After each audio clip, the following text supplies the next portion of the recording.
let's start a minute early, shall we? How's it going, everyone?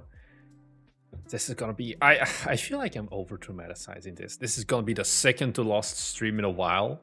I just woke up today and I was like, I should still do a live stream because gonna do one more next week on Monday because I got a Shield Kyoto Anomaly coming out. And then after that, I feel like it's gonna be 2 or 3 weeks of nothing. So we'll see how it goes because I'll be moving. But yeah, hi Sylvant and Tiger Nick. You guys are definitely the ride or die bite me homies. You were here early in chat already. I got some fun stuff planned. I think. I hope. We'll see what we do. I am not going to review all of your Steam pages. I'm gonna blow my brains out with a gun. There are limits to how much Steam page reviews I can do. Or at least how many I can do in a week. I have some fun things. We're gonna go over some of the comments of this video that I released a while because we got a shit ton of comments on this because this video did perform above average, of course. I guess all of you have seen it if you're here. Hi, Mike, as well, Zoltan. I honestly, Mike, what time is it there? You always do watch our streams very late, I feel. Oh, well, I guess you're a true game developer. I think people just... I think this was a video, like I'm not kidding myself. I knew this was going to get good views. What I'm actually surprised by is how miserable the revenue is on this video. I don't sleep. That is a thing. Normally you make like 2 euros for every 10k views, for every 1k views. But now we're below that even. Yeah. It took 45 seconds for YouTube to align. Well, Fallen, you're here still anyway. 2 pizzas. Hey, 3 if you ordered them on a Tuesday or a Saturday from the local Domino's here and you go and get them. Falcon X Gaming, what kind of PC specs do you have? I'm running all of this on a ProArt P16. I always get I want English versions of the sites. Is it possible?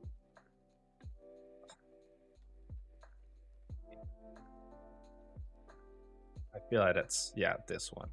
I run everything, like even though I have a desktop, it's just, this is my desktop and I just have an ultra wide attached to it and then a second like monitor as well. This is an above, like this is a very fancy laptop already. I pay like 2.5k euros for it, but it is like my main device. So that's that. How much revenue share for a millionaire game idea consultation? Nothing. You are getting nothing. You're not even getting my time. We have a lot of game ideas. Honestly, some of them are... I'm gonna let you in on the sauce. I'm gonna leak some stuff. Because realistically, we're not gonna do this anyway. We have like our internal Bite Me Games Discord. Not the one that you guys are in. I'm gonna see, can I hide some stuff? Yeah, I'm gonna hide some stuff. Okay, so this is like our Bite Me Games Office Discord server. And in here, we just have a channel called like Pit of Ideas. And we just put like random ideas in here. An idea I had recently, which I kind of like, is a pinball roguelite. It hasn't been done. Think of those games like Peglin and whatever, but basically you have a pinball table and I don't know what you do. You have like a roguelite meta progression. I don't think we're gonna make this, but I was honestly surprised that there's no games like it. Like the only pinball themed game we could find was like this, but this is more of a pinball style movement to the platformer. Are we gonna make it? No, probably not. The Pinball Wizards. Because I feel like there has definitely been... Oh, Pinball Dungeon Crawler. Okay. This... Okay, this doesn't look entirely like what I was envisioning. I'm thinking of like the full big on tables. This is too small, I think, for what I'm thinking of. I'm thinking like really traditional pinball, like the Space Cadet, like no, Space Cadet. It's called pinball, right? Yeah. Like this one. Like you have very, very big tables, and then like one table is one level. We're not gonna make this, but like we have like these we just dump very dumb ideas in here. Similarly to Seal Clubbing Simulator, we once started as a joke, and then I was like thinking it further through, and it's like, okay, are we gonna make this? No. Could it be interesting? Maybe. So yeah, I guess I'm not the only one with the pinball roguelite idea as well. We're not Seal Clubbing Simulator. I kind of want to do it at some point, but it's like we need art, we need assets. It requires story writing because it needs to be executed well. I would buy it twice. Yeah. So, what's your thoughts on HRP? I like it. Our next game, we're going to be making an HDRP because it's gonna be multiplayer anyway. So we're not gonna bother about thinking about console porting and whatever because it's miserable to use like the PlayStation Network. For Kyoto Anomaly, looking back, if I could go back in time, I would probably go for HDRP instead of URP. Because I think it could make the game even more pretty. Now we do have the option of doing console ports, but I don't think we're planning on doing that anytime soon. I really expected HDRP to be more complicated than it actually is, at least to what I've learned so far.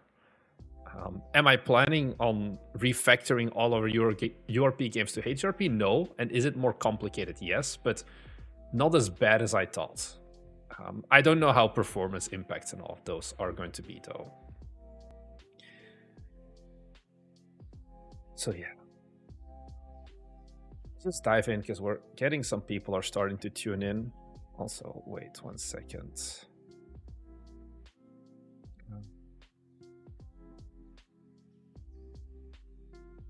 So this video, I think we got a lot of comments on here. Some of them were like just general ones. Some of them were kind of weird takes and whatever. I have compiled a list of, I think it's like 6 or 7 comments, and I just want to go through them a bit and talk about some of the reasoning why. I just flashbanged everyone, I guess. Some of these, like, we got this as a comment, and I feel like it's a weird one. Why don't you try freemium with paid options for recurring revenue? I think the answer to this is simple. I think freemium with paid options, if you're doing Steam development, is not a good move. I think it's very hard to pull off.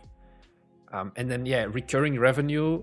This feels more like a mobile approach. And even then, I've made a video on mobile and how I don't really think mobile is an amazing platform nowadays for indies because you just need to get ads. You need to have an ad spend and do analytics and all of that, basically. Make this a little bit less big. I can. I feel like this is an idea for someone who hasn't really made a lot of games before. Have you ever considered an education game or even a typing game? No. If I wanted to be like the cool kids, I should make a Japanese learning simulator because that's what like 5 people in our audience are doing. With games like, for example, I don't know how far development of this is. Pera Pera. And you know, Pera Pera is Japanese for like very good or something, but it's still kind of early in development. I don't think that this is it's a niche that is very hard, I feel. And I think other styles of education games also no, not really. So we're not going to do freemium with paid revenue. I think this is not a working idea. This was another approach from one of our viewers. You made a comment about not being artists and don't have the budget, which is true. We're not artists and we don't have wages, or like we do not have any budget basically for getting custom art commissioned. Just an idea. I'm not a developer by any means, so it could be a bad idea. What if you create a game with placeholder assets, start a GoFundMe, crowdfunded for an artist for the game? If you're good at core mechanics, maybe the community will help hire an artist to make it more visually appealing. I think this is a very hope core comment. Is I think the unfortunate truth. Let's go to Kickstarter. Games. And I look at like video games. There's a Kickstarter going on right now that's pretty popular. Crescent County. This one. I think a lot of people underestimate, sorry, how much you need basically to make. Let's pull up some Kickstarters. Like when you want to have a Kickstarter page, you basically like they have a demo. They have, I think, 40 minutes of gameplay already, 30 to 40 minutes of gameplay and everything.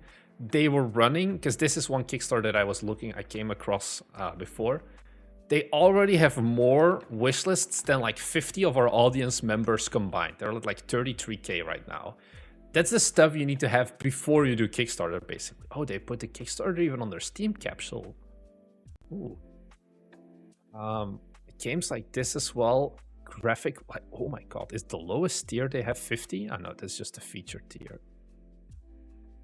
I just don't think there's any world in which you can make a game that is not already using a really good art style. Not in today's day and age. Like even back then, yeah, there's a lot of skill for those games. I don't think there's. Oh no, this is an action figure. I'm gonna see if there's any bad games, but then like games like this should not be on Kickstarter. And I mean they're not getting funded. Because this is not good enough visuals for a Kickstarter, I think, at all. You need to get. I think there's also a genre thing where only certain. Thank you, Kickstarter. Are we gonna just load and function? Oh, my Kickstarter tabs just keep refreshing for some reason. Like cozy games, fan games, things like that, I feel like you need to have. But not something like this. Metroidvanias also generally do pretty decent on Kickstarter. But yeah, this is prototype art. 60K for this. Let's watch the trailer. Let's put this lower. Like, this is not miserably bad art, right? It has some style.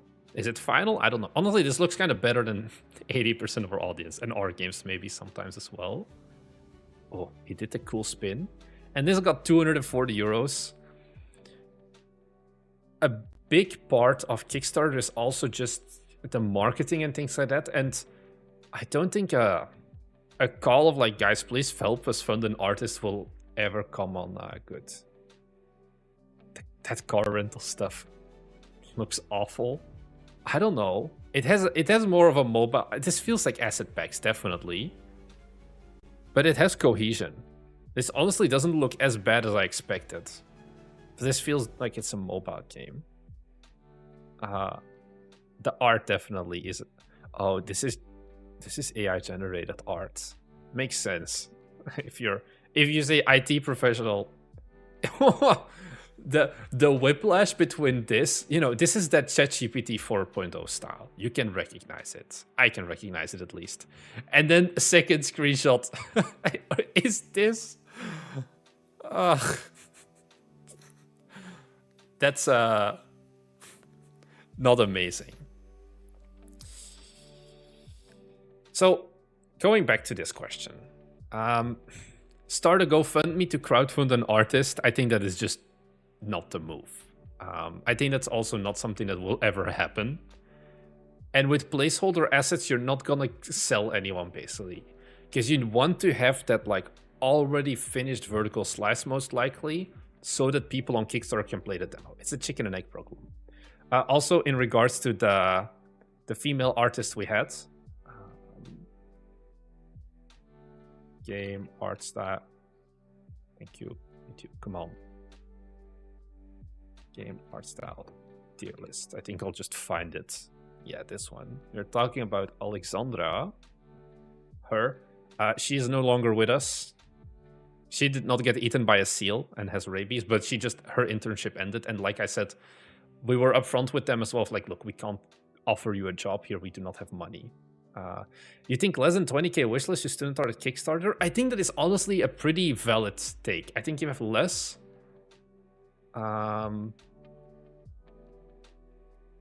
Oh, Vim, not yet. We're gonna pull the trigger on Friday. Friday, we're gonna kill it or not. Because we're gonna take the feedback from that stream for Artifacts of Condemned. Thomas is supposedly now working on implementing some of the bigger things, seeing what we can do. And if after a week of like focused fixing, it's still like, no, this isn't gonna be it, we're just gonna kill it. And we'll make Seal Clubbing Simulator or something. I don't know. I don't know if you need to wish. You definitely need a Steam page. You definitely need a demo. You probably want a high amount of wish lists as well. Huh? People tag this as self-promotion? What is a self-promotion? It's a Patreon. Yeah. What? How is this? This is not self-promotion. Oh, well. God damn it, where was I? Yeah, you need visuals. We're talking about that. And a crowdfunding campaign for an artist is also not going to be it. This is just not in line with modern markets and things like that. Next one.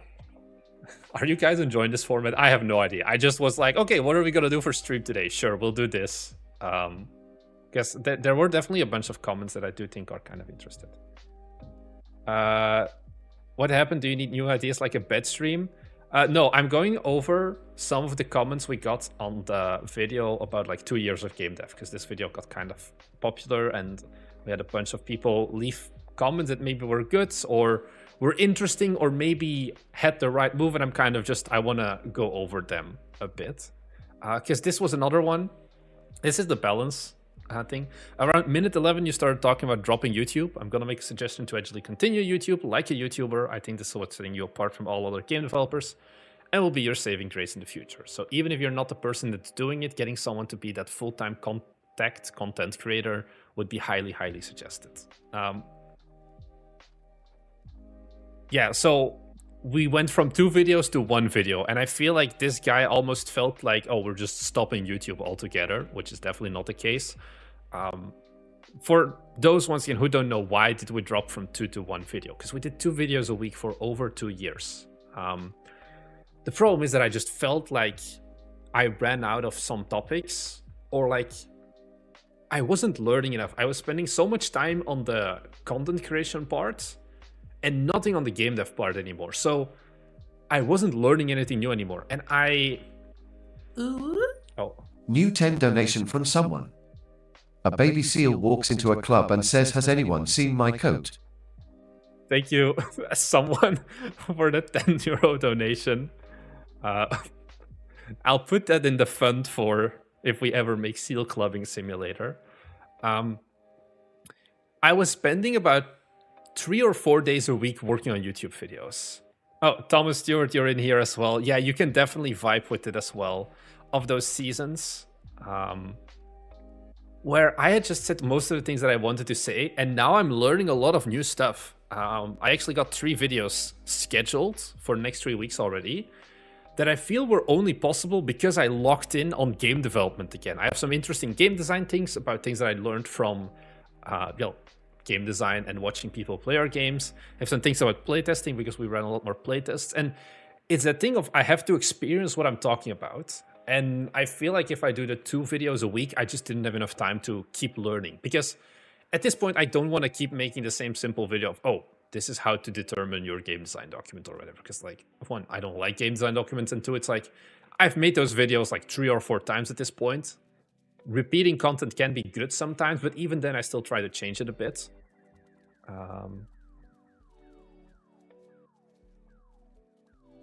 have an idea of shorts on YouTube. I don't really like shorts. How have our shorts been? I think... God damn it. So the problem is, I don't like shorts. I also have this this asset, not asset, plugin called Unhook, which is like, this is why I have no sidebar and things like that. I just disable it because it's only a distraction, and one of the things here is like hide shorts. I cannot see shorts, I cannot get them suggested. I know there's like a game called Plunder.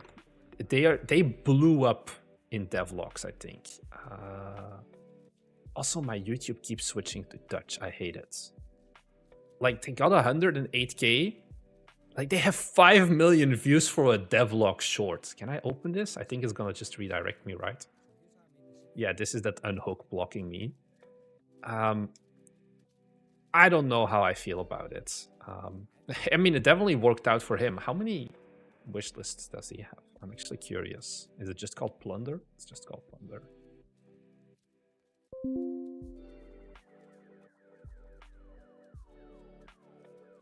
Yeah, if it got 5, yeah, he's gotten 20k wish list from like shorts.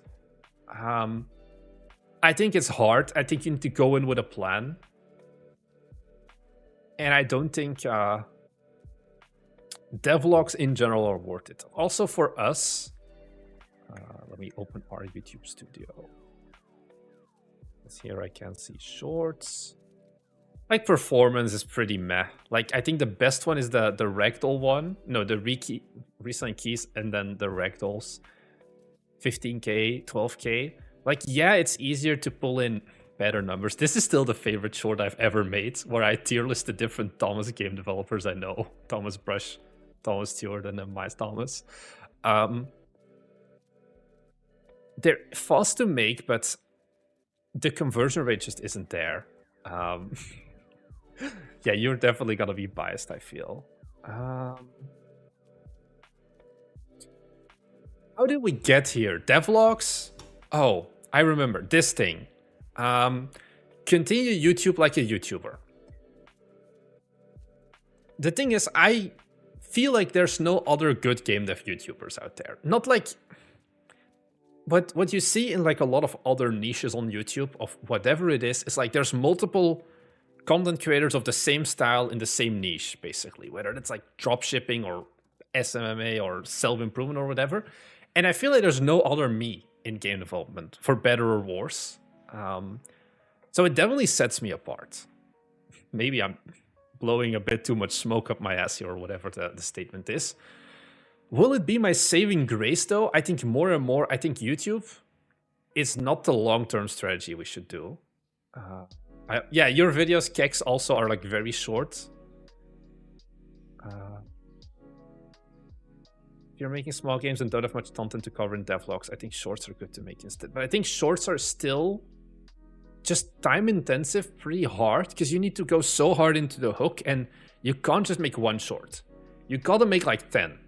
And then figure out which one performed the best, see what works, and then make another 10. And you need to iterate on those hooks. You need to have good, catchy openings. And that's more of the thing that could I become a good shorts YouTuber? Maybe, but it's not something that I want to put like the time investment in right now. It's actually something I considered of like doing something where like every day for like 1 month I upload a short. Because especially if I batch them. Wait, let me check the recent ones. These two that I did for the Planetary Processing sponsor. I think I made them all in 40 minutes or something. Because I can one take Jake these. I can just put on the camera, record them. I just pull up my green screen and that's it. But like, yeah. Yeah, that's the thing. You don't need title and thumbnail. But TikTok is different as well. So on TikTok, we have a different thing. Let's open the Brainrot app, guys. Where do I see my profile? Here I have that weird thing where all of our videos, they flatline at 700 or 300 views, no matter what I do. And this is like part of the TikTok algorithm, whatever. The truth is, I do not use TikTok. I do not care about TikTok. I just upload it because it's the same video file anyway. Yeah. Like TikTok feeds into YouTube, which feeds into Patreon. Yeah, it's just the shorts itself are very hard.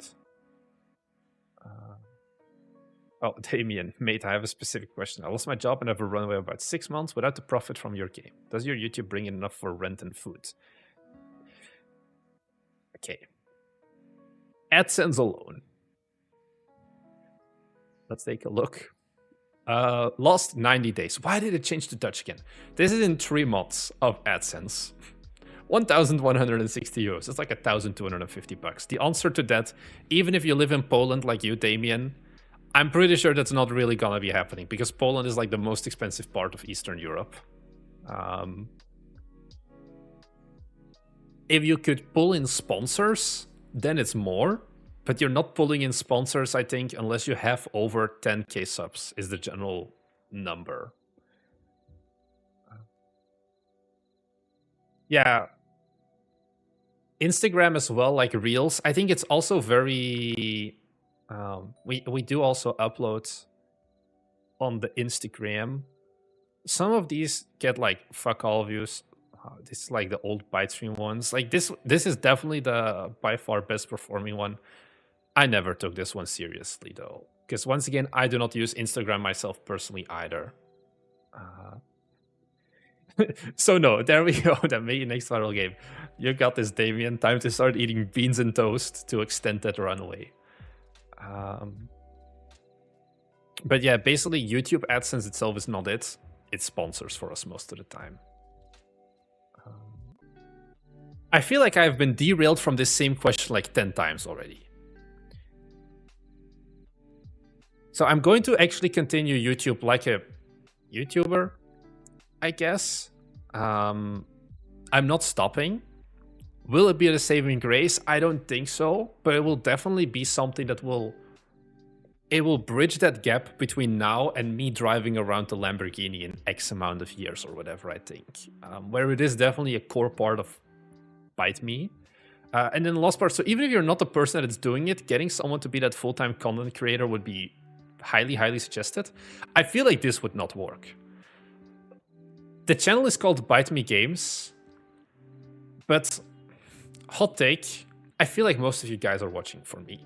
Maybe that's like selfish, but I feel like if tomorrow my Thomas Evers, comes in and is like, hey Marnix, you can, I'm firing you, I'm gonna make a video every week from now on, I feel like the channel would perform way less. Would it still perform? Yeah, we have a starting audience. But I think most of you guys, this is what content creation is about. You watch for the personal connection. It's like, this could technically be rebranded from Byte Me Games to my name, I think, Marnix Vance. But I'm not a solo developer, so we don't do that. But I sometimes think like this could even be stronger personal brand-wise. I think Byte Me is still doing fine. Pride goes before the fall. I think the fall will be if you don't want to see Thomas's videos. Every 2 or 3 months, I get this dumb idea where I'm like, Thomas, I have this idea for a Patreon video or whatever. Do you want to record it? And then he sends me the most like Guantanamo Bay prison cell video footage that I'm like, look, my dude, this is literally unusable. I'll just come to you. We'll just go somewhere with the camera stuff because this is not gonna be it. I guess if you could try, give someone from Byte Me to make a couple of videos and see how it goes. Because the live streams never performed as well with the other hosts as well, I guess. I would watch Thomas' videos. Thomas isn't as optimistic about content creation. Yeah, that is honestly the biggest scam Thomas pulled. Was that last year he was like, I want to start doing live streams. And live. He was like, yeah, Marnix, I think the future of Byte Me is gonna lie in live streaming. And I was like, I think that's dumb. Because, you know, the first time we ever live streamed was March 1st last year. It took a long time. And then it was 2 months of nothing and then 1 month of nothing.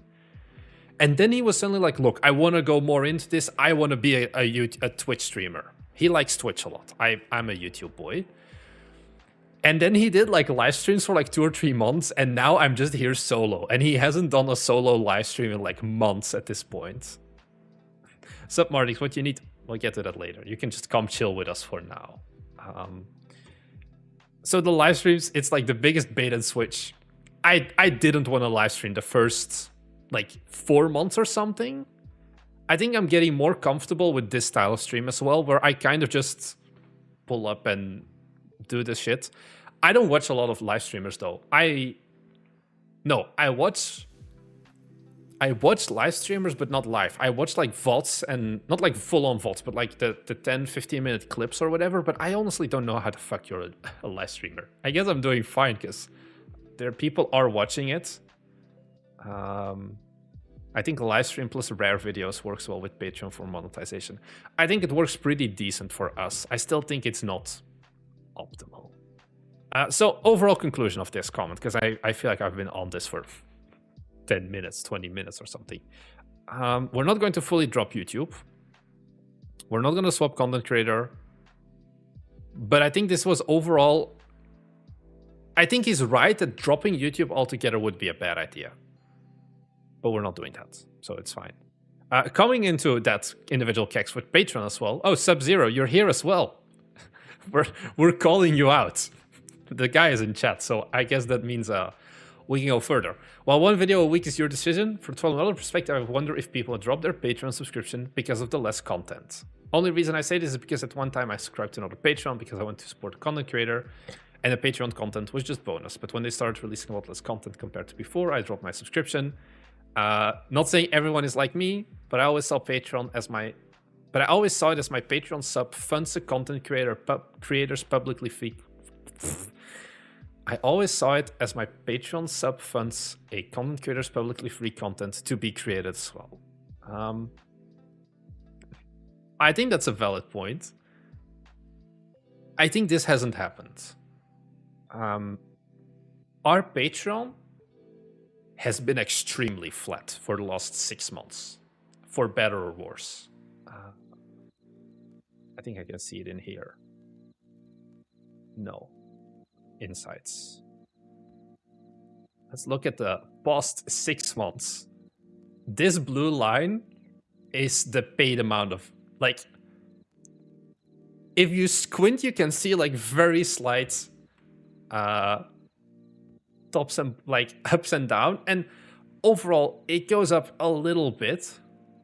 Now this is just amount of members. I think earnings wise we're actually ignore the last month, but basically we lost some of the higher tier ones here, but the overall amount of paid patrons has basically stayed the same. Where do you get good playtesters?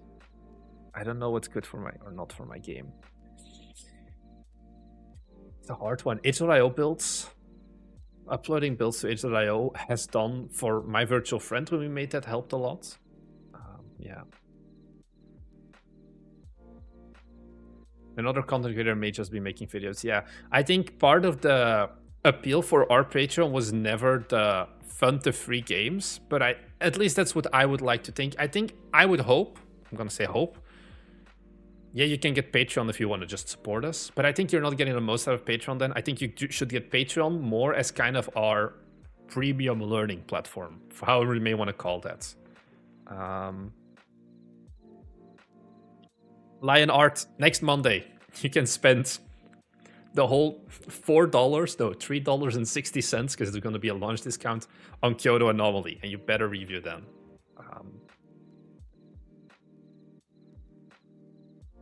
But yeah, I definitely get that. Also, like, people don't like the subscription stuff.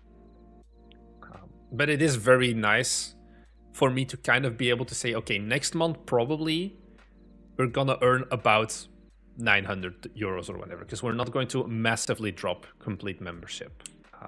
What help is it that you need? Guys, that's for the second part of the stream.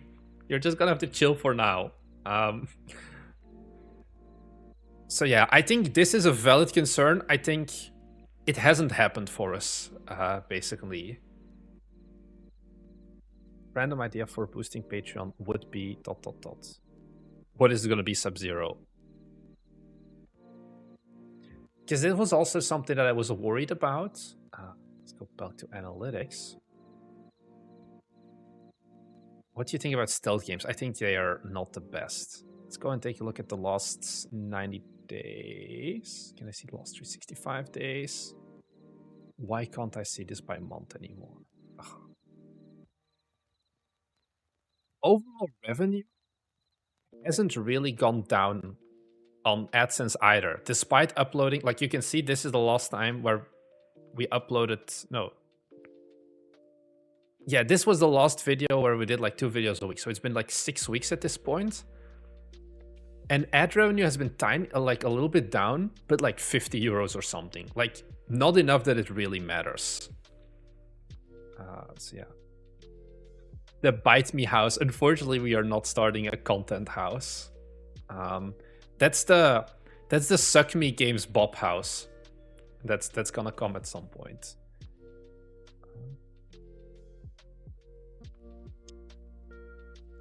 Games moddable when purchased, or are they encrypted to prevent people copying them? Forge Industry is designed to be moddable. We have like a whole guide for it. The other games are not encrypted. There's like Unity decompilers you could use for it. But yeah. You won't like the idea at this point. What about a game jam? You do a few of your Patreon consultations for a few games, then you advertise if you want a personal consultation. Like you mean live streamed or whatever. Yeah, in my game Orsted also had mod support and 0 mods. Would you do it again, Kex? If you make another city builder game or whatever, would you consider mod support, or would you be like, no, fuck it? Because I think for us the answer definitely has been a no, fuck it. I think mod support is something you should only worry about once you already know that people are gonna play your game. Yeah, it's like depending on how you design it to be more flexible. Okay, next one. I am not going to shout this. Why don't you find a 20-year-old artist still living with his mom to work with and just split the money? You will go so much further with a real artist. I think once again, I think there's not that many 20-year-old artists who can really be... This is the problem of revenue share. There's no trust. I know William. I know Thomas. We have known each other for like, oh my god, like 5-6 years at this. No, I've known William for 8 years at this point. Jesus Christ. That is a level of like, you know, we had this when we had the interns as well. You don't know each other. There is way less dependability, especially with some dude who's still living with his mom on Discord. It just wouldn't happen. If I ever manage to find an artist that vibes with us and lives close with us and all of the other stuff and has actual good art, because I think that's another thing. A lot of artist art, especially if you're a 20-year-old, it's not actually great art. It's like decent maybe, but you don't need decent, you need better than decent. Also, the speed of making art assets can often be very slow. Also, if they do drop out mid-project, you're royally screwed, because now you have assets in a very bespoke art style that you can't update. We don't use LUTs, but we do use like post-processing for our games. And I think, Kex, like you said, we've gotten better at being more strict with ourselves of like, does this fit together, yes or no? This is one of my biggest complaints for Artifacts of Contempt. It's not even a game design, it's just the game is not anywhere remotely near a visual good cohesive point, even though we're using Cinti assets. And making that look great, I think, is still way harder than like Thomas can imagine. And we are not going to be using AR art, at least not for in-game. For capsules, maybe at some point, but because I think it's very good for fast prototyping. But especially in-game, no. I think it's better to just realize that we're going to be limited in certain aspects and design our games with that idea of, okay, look, we do not have infinite, unlimited budget or like art skills. I think a good one is Seal Clubbing Simulator.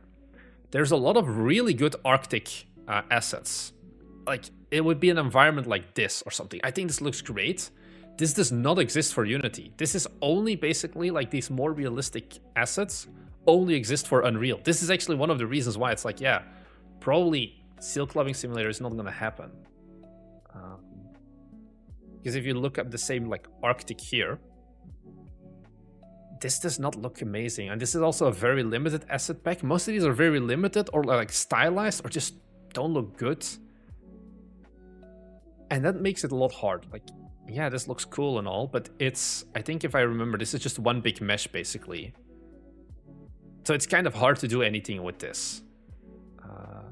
You can export Unreal assets to Unity, yeah, maybe, but it's like, it's probably gonna be a pain. Because I think if we can make a game that has this visual style, I think Seal Clubbing Simulator could work. I don't think it would work as a stylized, but it's also like, I'm not gonna learn Unreal to make Seal Clubbing Simulator. Probably there would be better ideas to do that instead. So this is basically just, my dude, you have never tried to collaborate clearly. Because a lot of, this is like one of the biggest things you hear about, like game jam horror stories where people can't even collaborate for 3 days. Do you have a guy in charge of the number in the team? Oh, like number balance and tuning? Not really. We just know that we're bad at it. You can port assets to Unreal? I don't want to Unreal. I want from Unreal to Unity. Are you gathering the ones from Fab? Sometimes. Sometimes they're also not amazing. Because like a lot of these are only for Unreal, and then I'm like, meh. I don't care about them that much. Because yeah, I can convert them, but yeah, you can port from Unreal to Unity. I have never looked into it.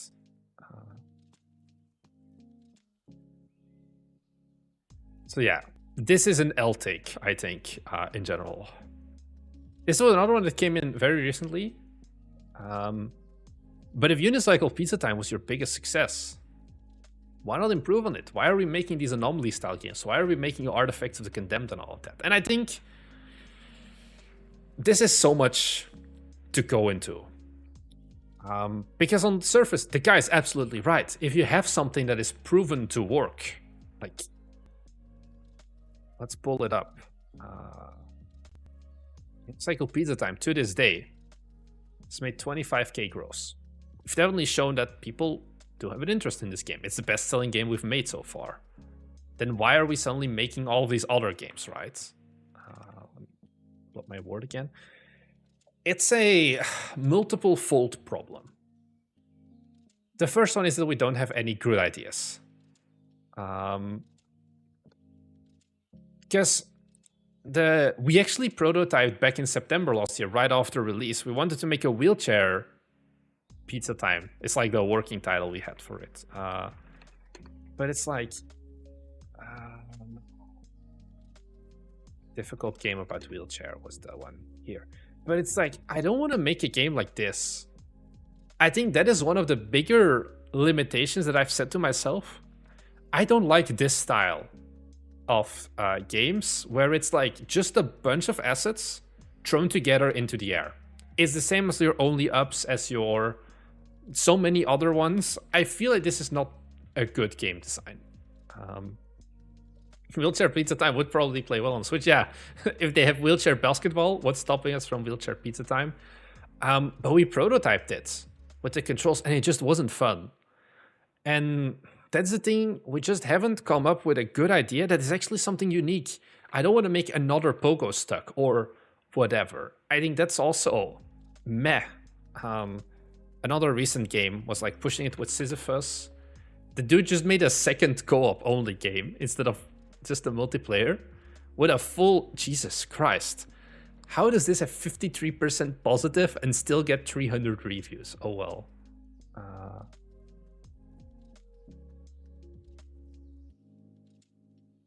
I don't know what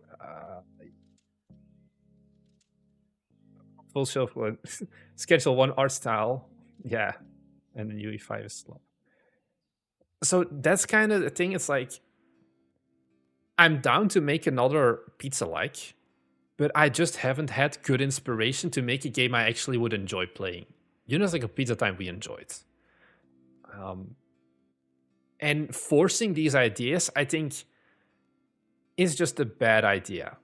Some other things is we definitely got a bit of multiplayer. Maybe right now we can revisit it, but the Unicycle Pizza Time multiplayer code is garbage. Like, it works kind of, but it's so disgustingly bad written. Like, nothing works.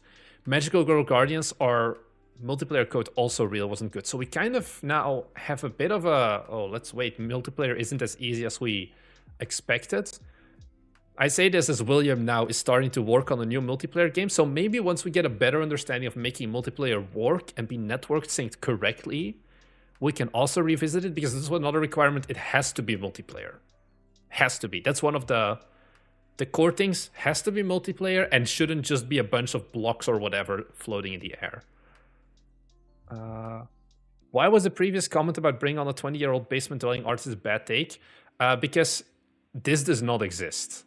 Not in the capacity that you could work with them professionally without them ghosting you or just being like some racist piece of shit most of the time. There is always something wrong, is what I've learned. Yeah, you'd have to work with a 20-year-old basement dweller as well. I think that's the problem. You can't get the commitment, especially if you've never met the dude in real life. If I meet someone in real life, if I meet an artist in real life, we vibe, they have skills, then we can do it. Guy, if you're a 20-year-old basement dweller who's on Discord for like 16 hours a day doing e-dating, you probably have thrown some slurs around. I'm just saying. So yeah, this is, at the end of the day, he's not wrong. I think this is a solid take. The problem is we would be making a game we don't want to make. Or a game that we wouldn't put our heart and soul into it, and at that point, what's the point with it? Unicycle Pizza Time was a game we wanted to make. Overtime Anomaly was a game we wanted to make. Kyoto Anomaly was a game we wanted to make. But yeah. Hey Danny, hoe gaat ie? This is I did not plan this. This is the final question I have, I think. Second Anomaly series game could be a direct copy of the first by code and mechanics, but players don't care if it has different graphics as feelings. This was another thing we considered.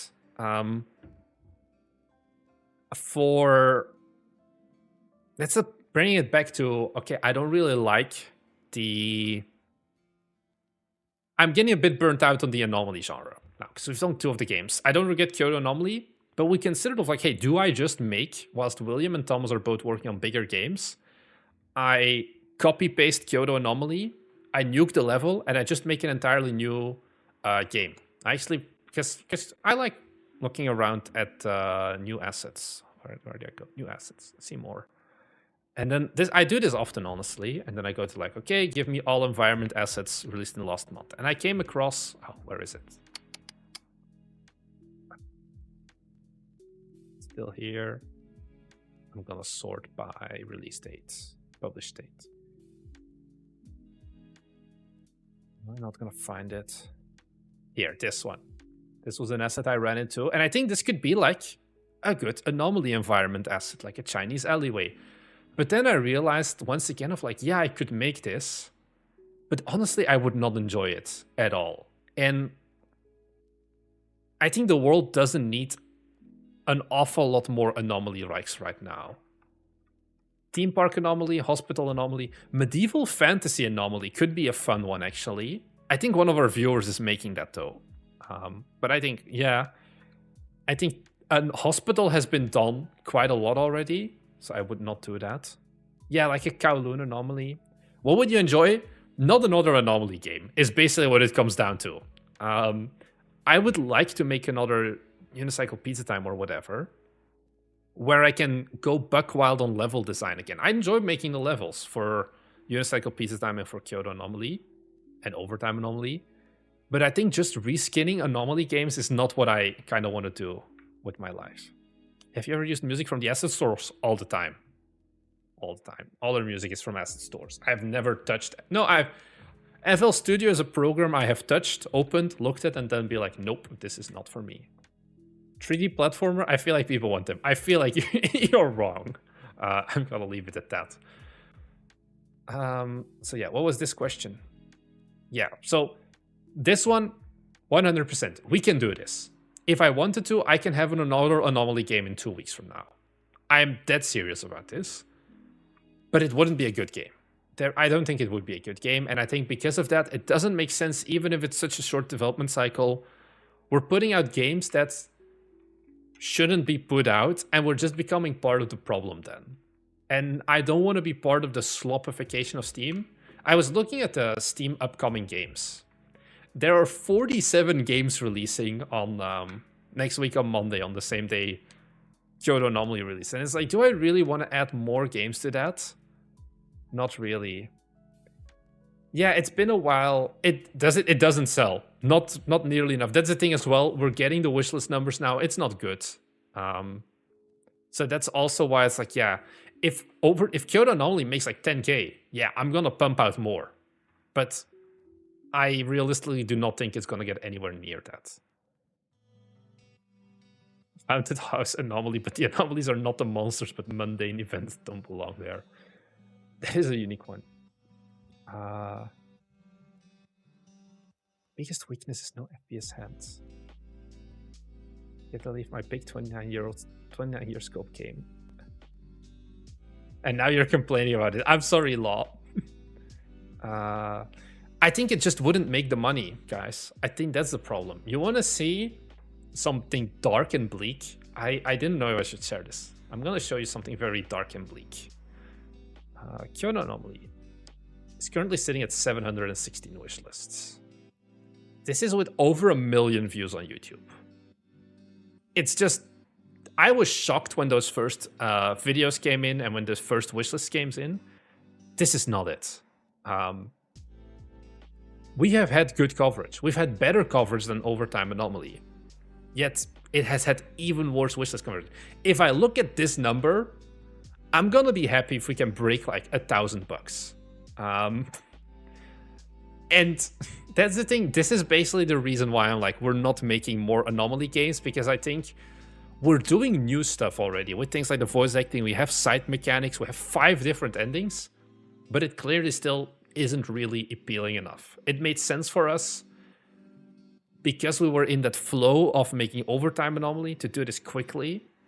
But yeah, make cozy horror. I guess that's gonna be the next thing. Mike, we were all laughing at you when you were like, look at my cozy horror games. But who's laughing now? Yeah. Big budget attempt with higher production values tied to the mechanic. Yeah, but we do not have the budget for higher production values, I think, for the mechanic. What is cozy horror? Cozy horror is Mike's game. I feel like it's the only cozy horror game.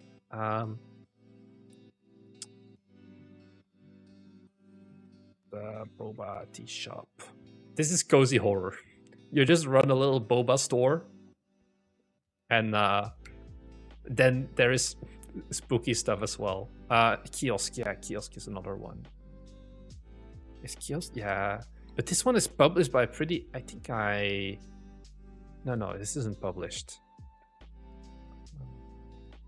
Well, it is indeed like on the surface. It looks kind of normal, but then things go wrong. I think, is Arctic X? Is it called Arctic X?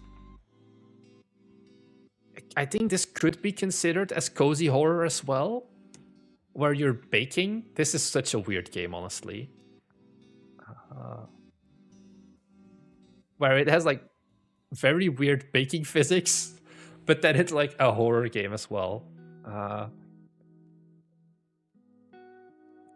Okay, let me check. Thomas Stewart. Maybe this would be worth a separate conversation, but I'm interested in what you think about Sockpop's business model.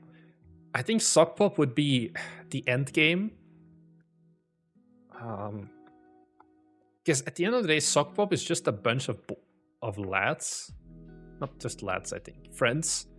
Making games every month. And then some of them, they realize, okay, these work. We're going to make bigger ones. Like, for example, Kroon.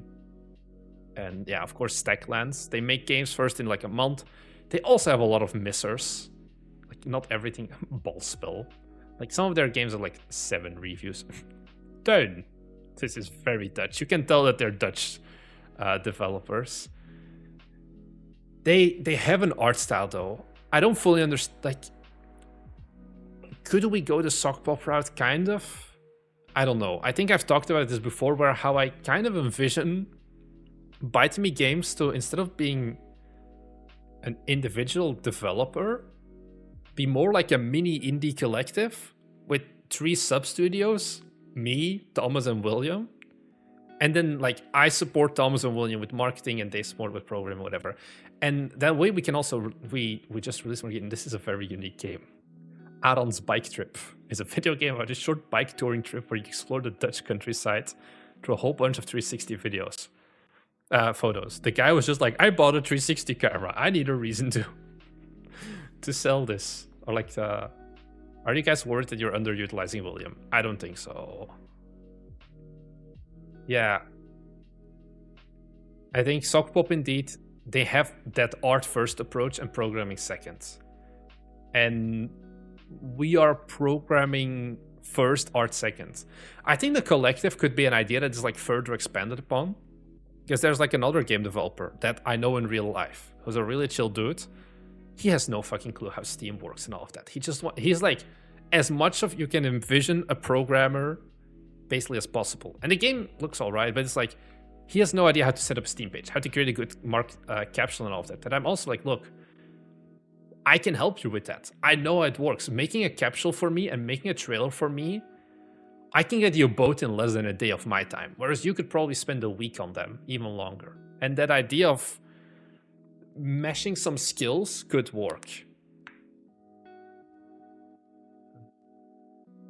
You're about art third, I think, lol. I don't know what's second then, but yeah. I don't know if we're gonna work on the artifacts game. We're gonna know that on Friday is when we're going to decide whether we're gonna do it or not. Since you don't have an artist, which genres do you think work best for you? I think the genres like streamer bait work well because most streamer games, I feel like do work better with a realistic view. Like you have some stylized ones like the Carry the Gloss, but even those are more limited. Like I think you can't make a appealing. Okay, that's close. I don't think you can make an appealing Cinti streamer bait game. I just think it could never go as far, basically. Are all three of you just coders then? You bring the same thing to Bite Me? I haven't really written a lot of codes ever in Bite Me because I already understood from the beginning that Thomas and William are better. You need to remember where we learned each other, or like where we got to know each other any place but here. We all studied computer science, so of course we're all going to be programmers first. I think my point at this point has definitely been also level design is something that I have done exclusively. Art design, not making models, but like putting shit together is part of level design. I guess I do as well. But like programming and game design is more on their part. I do the marketing. They have never sent an email in their life. I manage the business. So yeah, I am the face as well, indeed. So there's a lot of stuff that we bring to the table. I feel like this was also very... Okay, those were all of the questions that I had that I just wanted to go through. There was more, of course, on the video, but I think these were like the most interesting ones because we get a lot of weird comments as well. So yeah, I think if you ask someone if you should quit your job to be full-time, the answer should most likely be no. Exactly, that's what it comes down to.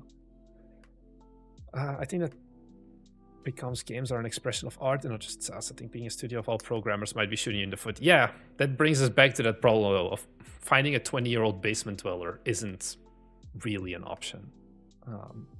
Not realistically. Now, what did I want your guys' ideas for? I want you to help brainstorm video ideas for me because I'm washed up and I have no idea what to talk about anymore. Basically, I need to prepare a backlog because I'm moving. And I've gotten some videos, but I need more. What are things that you guys want to realistically see videos about that have a few requirements? I'm gonna actually write them down. Don't write your ideas yet. Thomas Stewart, you should stop listening. Requirements. Topic should fit a 10 to 15 minute video. Engine agnostic. And ideally evergreen. Those are the three core principles.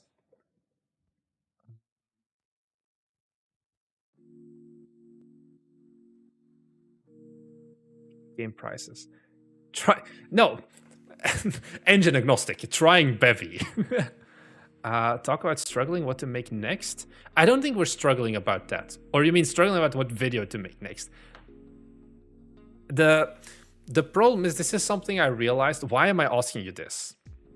Oh, this is gonna be posts.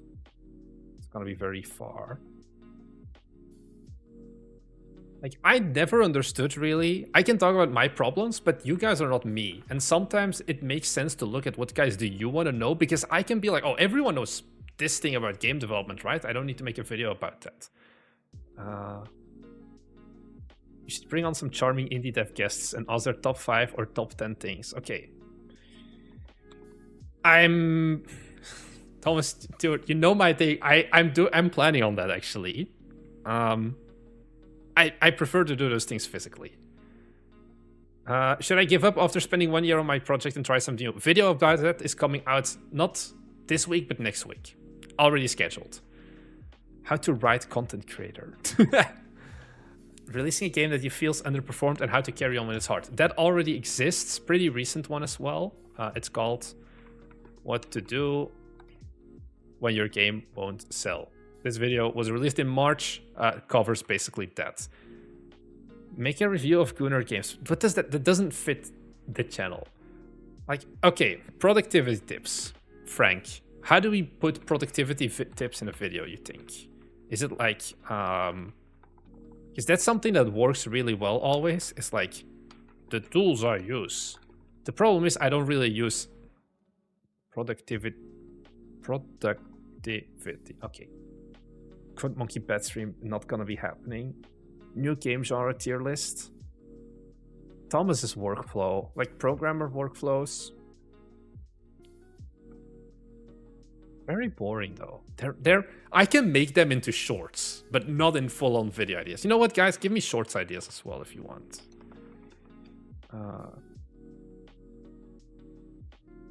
Why all Thomas are gamers? I don't think. Fun data to dive into. One of my upcoming. Which day of the week sells the most games? I think it's a Friday for us. But our data is skewed because our games also release on Fridays usually. Basic programming optimization. That's engine agnostic. Not really engine agnostic, I would say.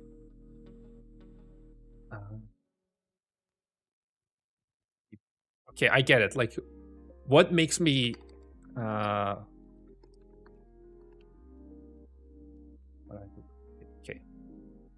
I like this. You're getting that. I made 3 AI work together to build a horror game. How to price your indie game. We've made a video about this before, but actually I'm coming back on some of these things. I think this is a good one. How to price your game. I think this would be a bad performing video, but it's definitely still a video we can make. Pros and cons of seasonal games. It's gonna be a short, I feel.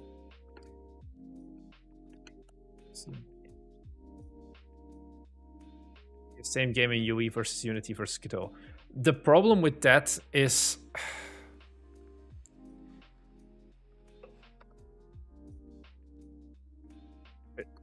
by the brands. Occasional entertainment first. That's another rule that we're gonna pull up now, because I think that's something. It's like, also I paid I paid an artist $5, I paid them $50, and I paid them $500 to make the same 3D model for me. But I think that kind of doesn't stand for what ByteMe does. It doesn't create tons of shorts.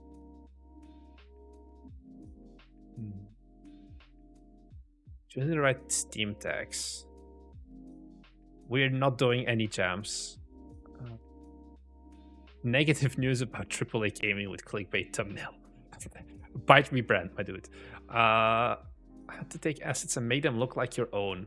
Samia made a video about this. I don't know. I'm not an artist. We don't make them look like our own. You create and expand your reach. How to fill grant applications. That's a Patreon video already. I think that also would not fit in a 10 to 15 minute video. Art style versus budget. Huh.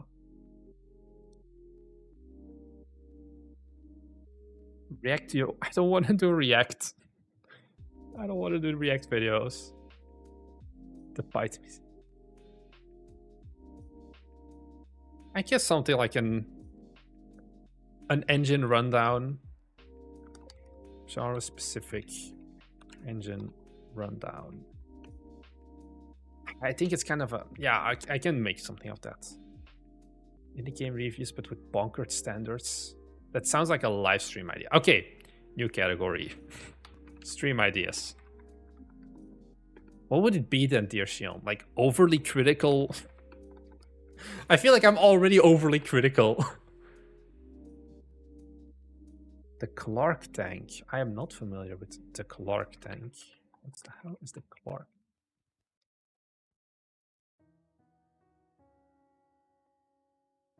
We're learning new stuff here.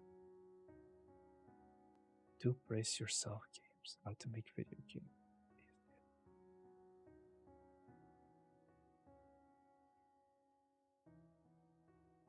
Fit a 10 to 15 minute video.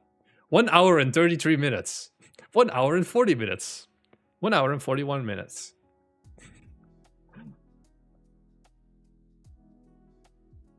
Your specs needed to start game dev. But that's like, that's a short. That's a short. You needed for a game dev. Why haven't big corpos replaced game producers yet? Breaks down new Steam releases and their chart performance. Problem with that is it doesn't fit the evergreen requirements. Because that's kind of, those are things we can do on live streams. I absolutely don't mind that. But I think I definitely want to keep the Bite Me backlog more separated. How do you know when your game is sunk cost and when to cancel? Videos coming out in 2 weeks about that. Game genre tier list for programmer teams. Oh, that's a good one. Not as a tier list, but like tips for programmer only teams. Programmer only studios. Because that definitely does fit a lot of our audience as well. Niche game dev markets that have had big successes created a new genre. I don't know what this kind of...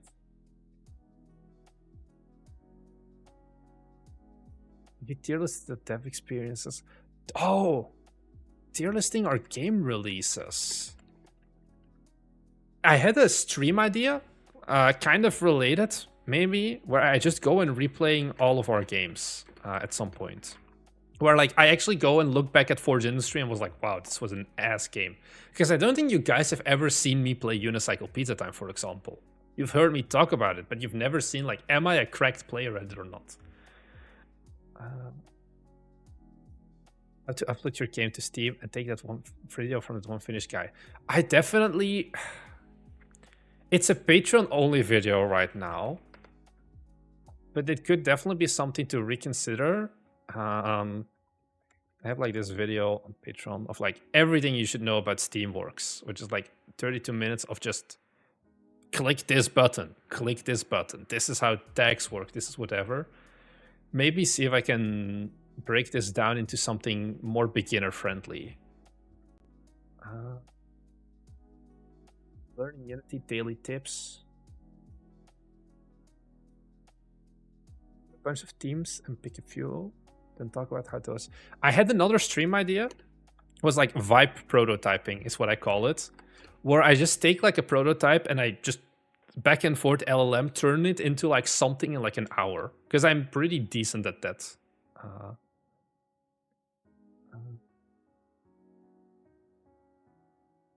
Proto-vibing. Yeah, something like that.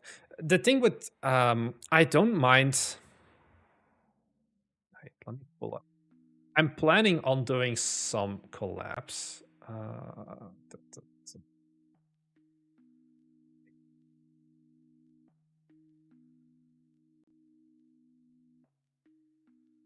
Can I do this without leaking like the dude's email address or something? I need to snip differently. Come on, Windows. I need to make sure I'm not... Yeah. Like, this was an email I sent like, I think 2 weeks ago, because I'm moving. With like Cobra Code, for example. And he's also local to Japan. I know also the Nessie games, for example. Those are, for example, YouTubers that I could maybe. You've probably seen their video as well because it's got like 217k views. They're also Japan based, so maybe I'll see if they could be interested or whatever. I definitely am not a no to interviews kind of guy. I just want to hit that standard that I have for myself of like, I want good audio, I want good video.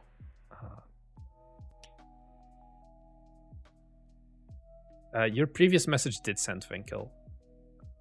Project management tips. So I guess, yeah, that's like the thing. A lot of people seemingly have like project management questions as well, which is something that I just don't see myself struggling with personally, but I know like you guys probably have.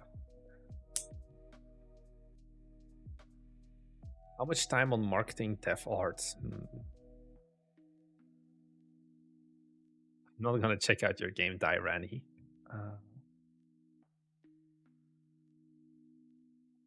Taking a random idea, random generator, and then how would you turn those games into a genre? I think that's a cool stream idea, actually. What is it? How do I call this? What's the term for it? Not like brainstorming. I don't know, but like sticky keys just went off. Yeah, like how does your team decide on what to do next? It's very random. It's just like, this sounds like a good idea, and then we prototype it. How to ensure the team stays disciplined. Yeah, so that's basically what I do not to hate myself. I know what this means. This is basically there's like, I think this is it. Am I gonna find it? Okay, no. I think this is what it's called. Like, what I have to do daily not to hate myself. This is a really good video that I like. It's very not game dev related, but I could basically, that talks about that. The way Bite Me cites how to do things is it Mornix marks the audience for options. This is just for YouTube. I have learned, I am not asking you guys for game ideas. Magic. Take 3 random teams / turn into. Okay. What would you do if one of your games really took off? I would keep making 1 video a week and sell a course how to make $1 million with your game. Okay, that second part is probably a lie. But I would definitely keep making videos and then probably just use that to keep making games at the same pace. The vision for Bite Me is not a giant office and hiring a shit ton of people. The vision for Bite Me is just some friends, like I said, almost in that sock pop style, making games and going from there. I really need that video about Steamworks. Okay, I think I can do something about Steamworks. I think that's also a relatively easy one to do. And it's something that I've talked with the Steam team before. They were down for this as well. Actually, I have a script for this lying around somewhere. We don't participate in jams, Daniel, Nicholas.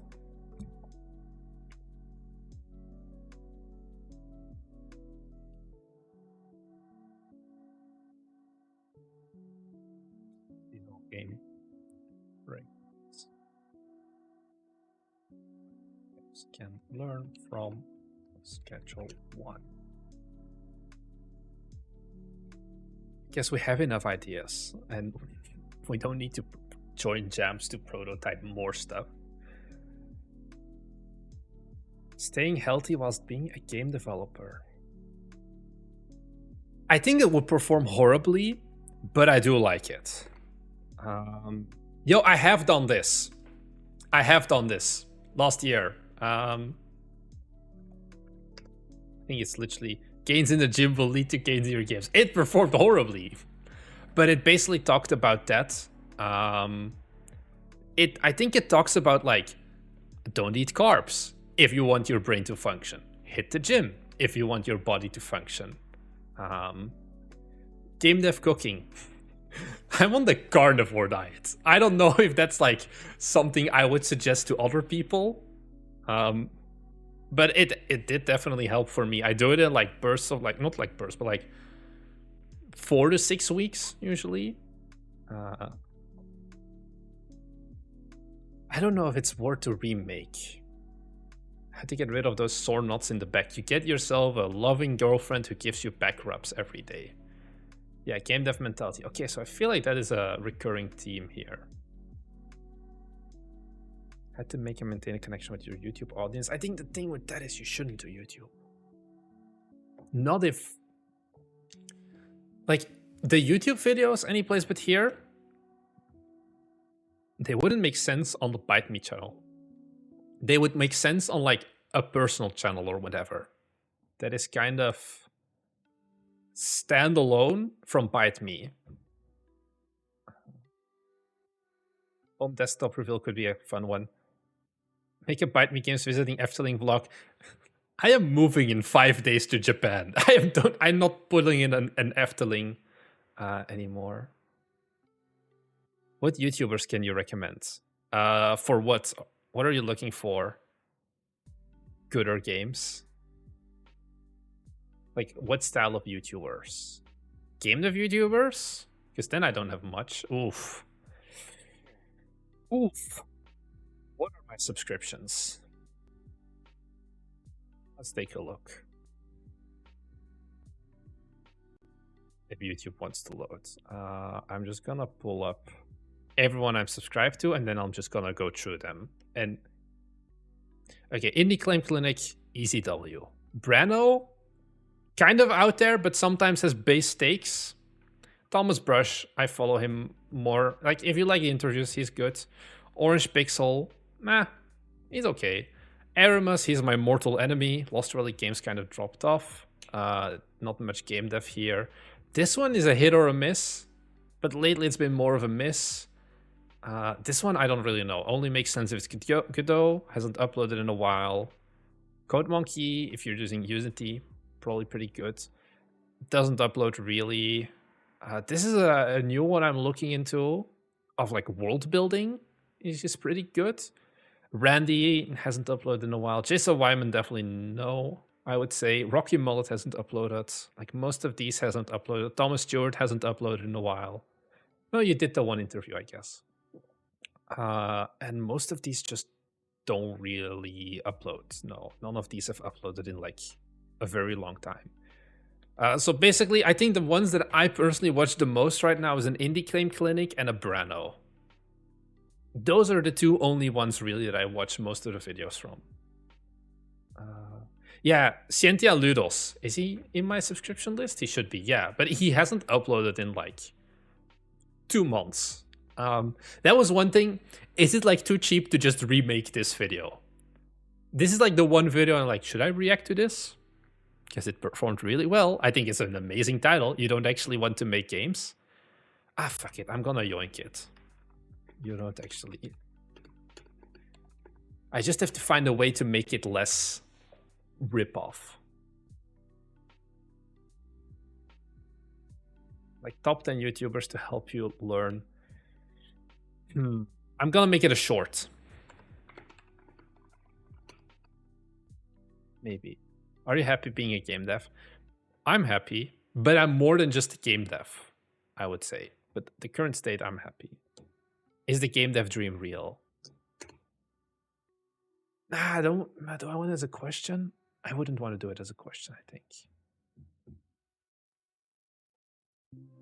To do market research. How about shorts, inbound shovel, game dev secrets? Oh, the game dev dream is dead. That's a good one. Good title. You can tell that you're a YouTuber, Kex. Game dev dream is dead.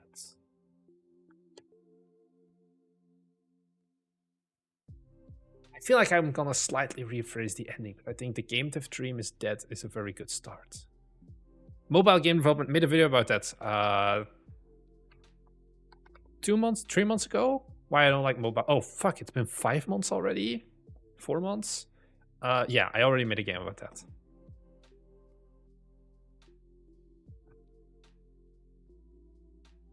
Hi, Alexius. We are brainstorming content because I'm a watched game dev YouTuber at this point. So what are things that you want to learn more about? What are things that you wish I uploaded more content about? Where were you when the game dev dream was killed? I don't know when the game dev dream was killed to begin with. So that's something to look into as well. Currently writing scripts where technically this works, where a mechanic looks like it works. Oh, that's a fun... That's like definitely entertainment style videos, I would say, that, Damien. What about talking about control schemes? I feel like that's a very sleep-inducing video. Indie game dev in Japan. I'm gonna make a Bit Summit video. It's not on this list, but we didn't get selected for Bit Summit, but one of our viewers did.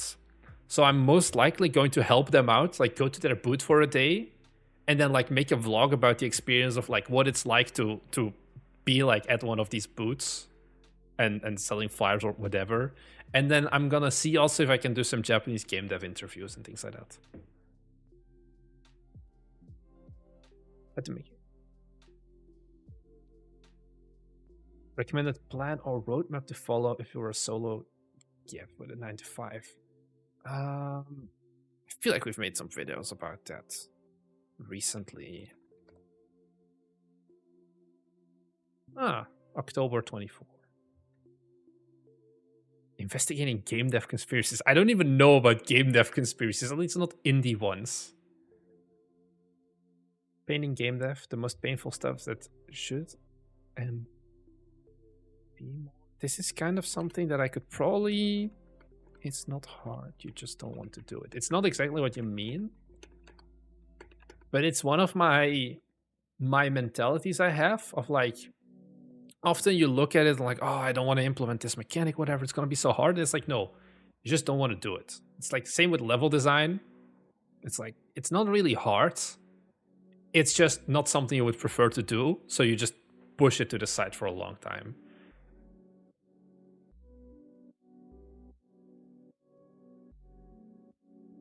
Recommended roadmap for solo dev is with a 9 to 5. The overscope, overpromise, get distracted, and then drop the project. Making a game you want. I think this is a good one. I feel like, didn't I cover this in a recent video? I have talked about this in a recent thing.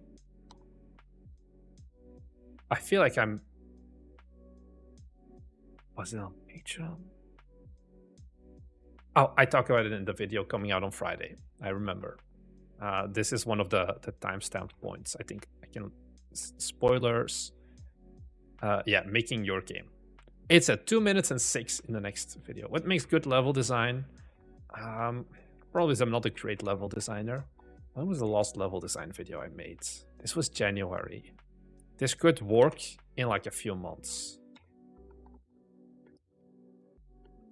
It's like a revamp. Let's do this early arc. Should be fine then.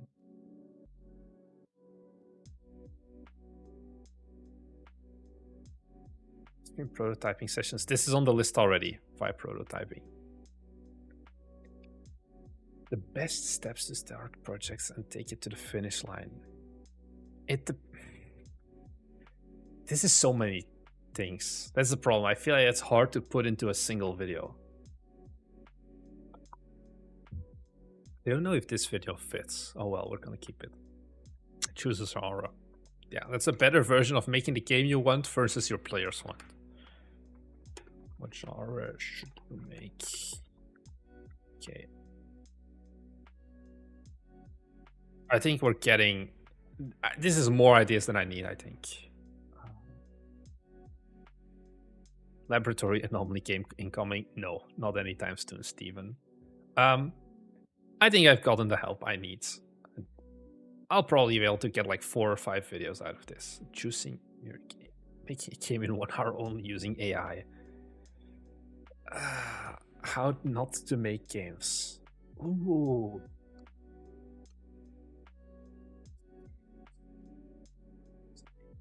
Each game released. I like it, Damien. You got the content brain. How to parse reviews and feedback. Video coming out Friday, Hot Lava. It's already been scheduled. Like the next 3 weeks have been scheduled, and then afterwards, I'm kind of not sure yet. Reach strategies for non-YouTubers. YouTube isn't a reach strategy to begin with. The problem why I don't want to do marketing videos is that I don't have a good marketing use case yet. We have never done a good, successful marketing thing yet. And I hate it as well. You're the only guy who's like, oh, I wish I could do better marketing. I don't want to talk about, oh, you should do a demo, you should have an Israel build, you need to send to content creators, you need to join Nextfest and all of that, when I haven't done a successful flow yet. I think at that point, you go and watch Chris Zukowski and it's going to be 10 times better than me. How to create your dream game during the summer. Oh, like in a summer break. That's like an Ali Abdal style video. Yeah, that's like how to make a game in the next 3 months. But it's like not really realistic unless you're making Anomaly slop games. So yeah.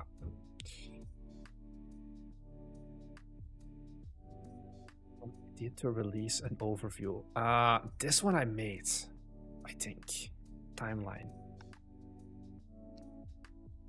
of an indie game developer. Oh, it's been a year? No, it's not this one, I think. What is this? No, this is the different valleys. I feel like I've definitely made a video about it.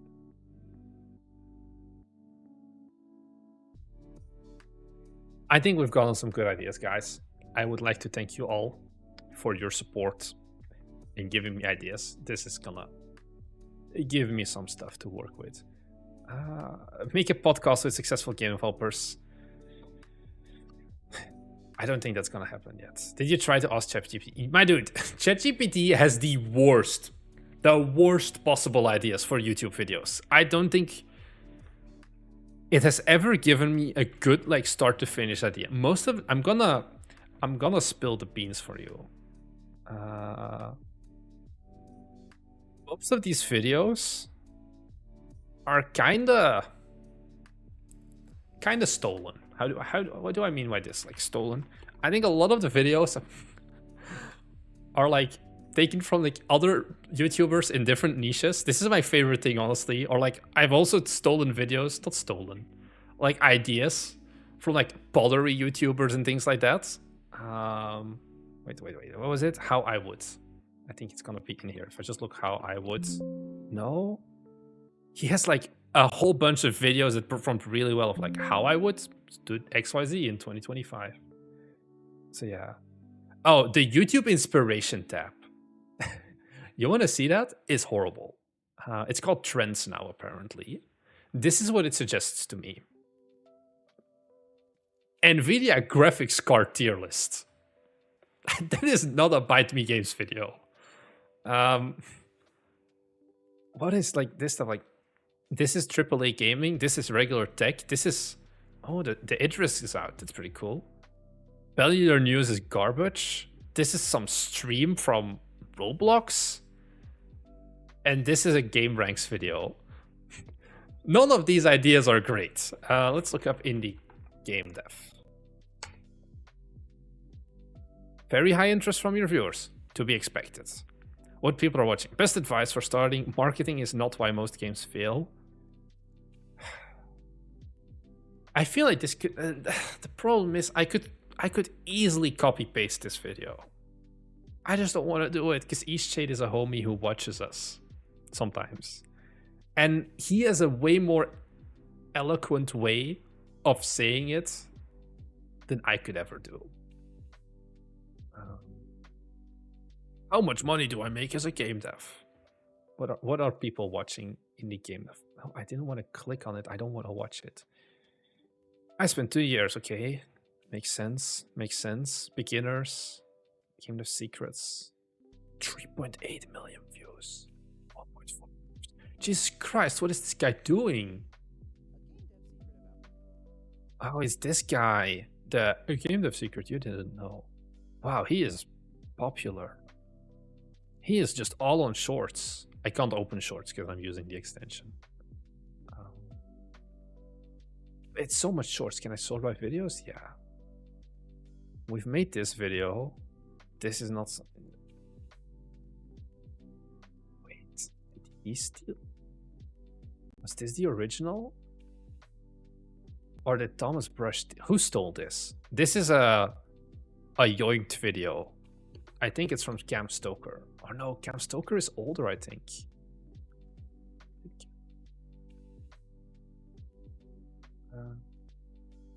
It's not him. Okay, no, never mind then. This is a video that someone else made as well, also with a 96% number. Go full on shorts. I don't want to go full on shorts. Yeah. I just need to make an aesthetic video. That's it. That's the secret. So yeah. Anyways, what else are we gonna pull up? Let me see. I think we can wrap up the idea part at this point.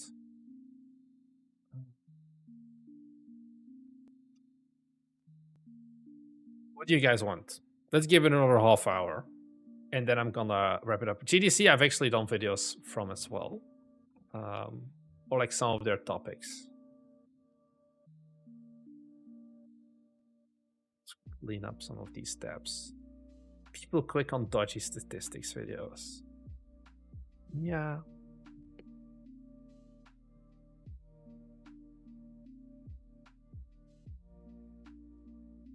Feel like giving it another try. You mean like play it or make another version? We have a very basic high-level game design document for a sequel called Forge Capital. The thing is, that is a game that we can only make if we have a bunch of money, whether it's a government grant or just other games that have released and been successful. It's a year scope minimum, even at our development pace. That's the thing. It's an automation game. You cannot make a short dev cycle automation game. We would bankrupt the studio on it at the current point.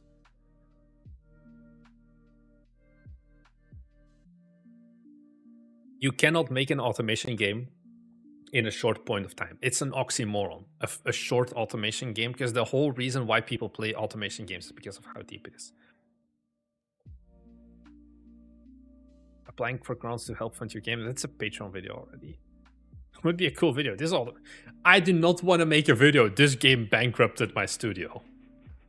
Unless I am bankrupting the studio for tax-related reasons or something. What do you think of the game Cash Cleaner? It's a simulator game. What do I say about this? I guess I'm not surprised that it worked out, because it's what Steam wants. Honestly, you can make a shitty short automation game. No, you can't. It doesn't really exist. I'm not making enough money was a good video for my channel. The problem is, Thomas, I don't know if you noticed this as well, because I've done some of those videos myself. They're vanity videos. What do I mean by this? They're videos that get good views, but they do nothing for your channel otherwise. Here, being in the game that burned me out. This is kind of the same too. I'm not making enough money. And it's like, yeah, we got some views, we got some subs for it, but like, it's not that much at the end of the day. It's not really the content that is super helpful. I try to limit these videos to like once every half year or something. But if you look at it, this is 15k views, 60 subs. Let's sort by views. Something else that's got like 15k views. And it's like a game dev related thing. Increase your games fun. This is a sponsored one though. Like, this is double the amount of subs and more revenue. How I would approach solo game dev. Double the amount of subs. Like, it's a different style of video that I think you shouldn't overuse on your YouTube channel. You can definitely pull them off. Like, it's the same thing. I knew that the video I uploaded, this one, 2 years of full-time game dev, was it a mistake? I knew this was going to perform well. But it's like, not the content you want to be known for, I guess. Kind of. Oh, this got more substance. This got better reach overall. But yeah, those kinds of videos, the drama ones, can definitely work if you just want the views. But I've learned at this point that YouTube is more than just views. Mostly lost the bandwidth for YouTube. Haven't you tossed an AI agent at this point, Kex, to just make YouTube videos for you? I'm surprised you're not like running one of those faceless YouTube channels yet, or like 10 of them. Or just re-uploading like cats being rescued or whatever. And then make money from that. But Cash Claimer Simulator, I don't know what to say about this. This makes sense. There is no doubt in my mind of like, yeah, of course it's gonna sell. It's a good art style. It had a big marketing budget. This was definitely not a small indie game. And it's exactly what like the Steam people want. Talk about indie hit stories like Balatron. Yeah, but some phone contact icons and simple wall graffiti are generated using AI. You think someone cared? I don't think so. Would you consider VR chat avatar creation a subgenre of indie game dev on YouTube? I think your niche is too small to do anything meaningful with it. If you want to do it, you do it for the love of the game, but nothing else. If your plan is to get rich and famous from it, no. Created a mansion out of this mud hole.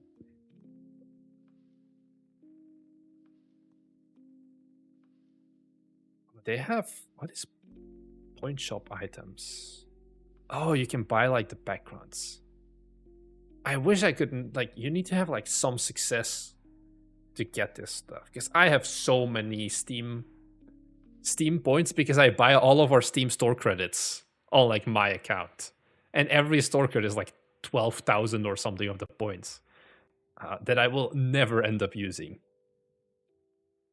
Which game dev would win in a boxing match against each other? I want to do this in real life. I want to do a game dev creator clash, but I'm gonna clean sweep everyone, and I don't think anyone else would sign up to get swept by me. Is it a good idea to make a multiplayer open world survival game alone? Loya, I'm gonna ask you to think about that for 3 seconds, and you'll have your answer.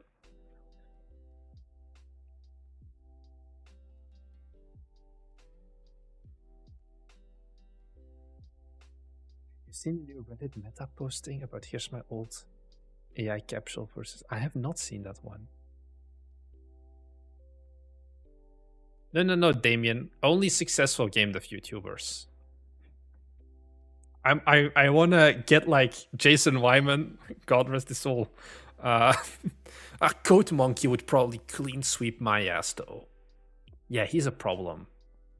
He would clock me. He would ring me like a bell. Yeah. Another game that I saw pop off recently, mainly on shorts, I think, is the something zombie inspection. Zombie quarantine inspection game.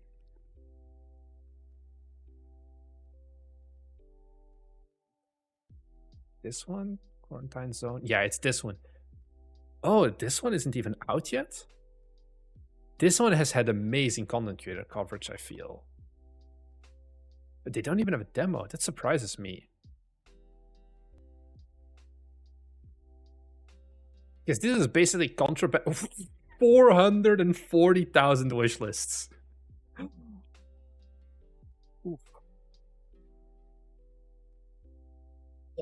40k wishlists without a demo. Just content creator coverage and probably some fest as a self-published indie. Oh no. How the demo... Oh god, they're gonna get so fucking rich. Demo goes out in 24 hours. Wait, can I see the... How was their growth? Outstanding wishlists over the last year. They gained 400,000 wishlists in a month. The fuck? I think this is just purely content creator coverage. I think. I don't know everything, but I am very confident that this is a very hard carry from content creators. It's like a Papers, Please, like a 3D Papers, Please, or the Contraband Police. Yeah, you basically just scan. Do they have stuff weird on their eyes? Check their breathing and all of that. I guess that's gonna give you the next game. Okay, so is this your next horror game? Maybe. How do you make this cozy? That's a question. How do I make a cozy border patrol game?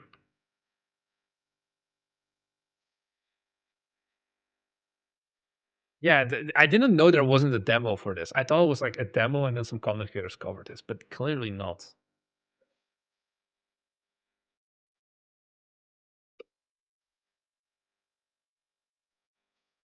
There has to be like some TSA security guards simulator, right? I feel like a TSA simulator could legitimately bang. This is a VR only game. There's definitely not competition. Because TSA, you can also run into the memes, and it's so everyone has experienced the horrors of going to an airport. I think at some point. Hello, crossing border patrol. I'm gonna put TSA simulator on my potentials list. Airport security sim. Yeah, maybe. Airport security is not a thing. Airport sim? But those are like focused on the airport. I am purely talking about like the fat 40-year-old divorced dude who's like, okay, I'm going to have to inspect your butthole now, sir. Oh, airport contraband police. It looks like AI slop, and it's not gonna. Yeah, this is very much AI slop. Uh, Monitor baggages. Catch the intruder. Oh, this is a default Mixamo model. We're using this in Kyoto Anomaly as well. I recognize it because they didn't even go through the effort to turn the hair from like opaque to transparent. This guy is also a Mixamo model. He's also in Kyoto Anomaly as like a bystander. This is a different game. No, I guess this is like more border patrol in general. Wait, this capsule. I I don't know if I'm tweaking. Did you guys see what I'm seeing? No, is it different?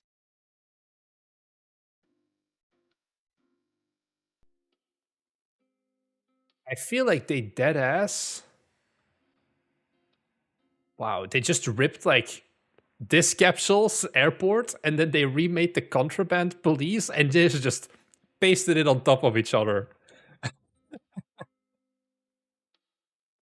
This is this has to be this is not competition, clearly. Uh they apparently do not use any AI.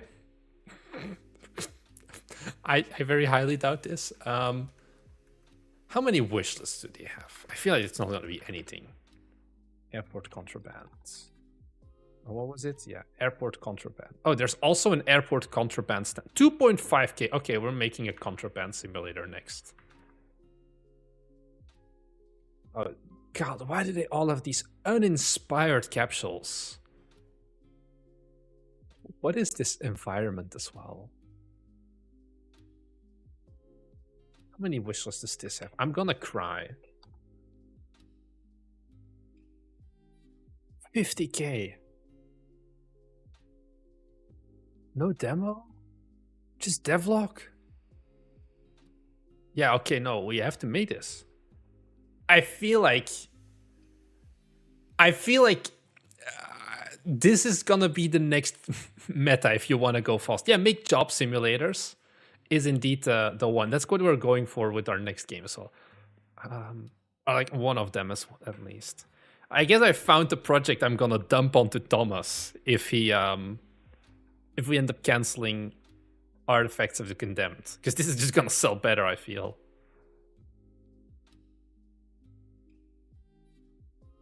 Train station contraband? What? Train station contraband doesn't really make sense though, I feel.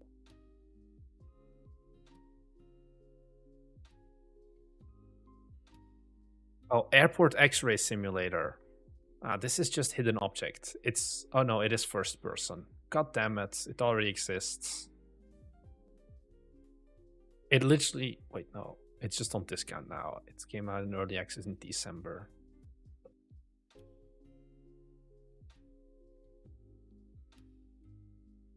Is this Stinty? No, I don't think so. This Switch is a custom model, I feel, because it has like other art. Okay, this is still different. This is still different.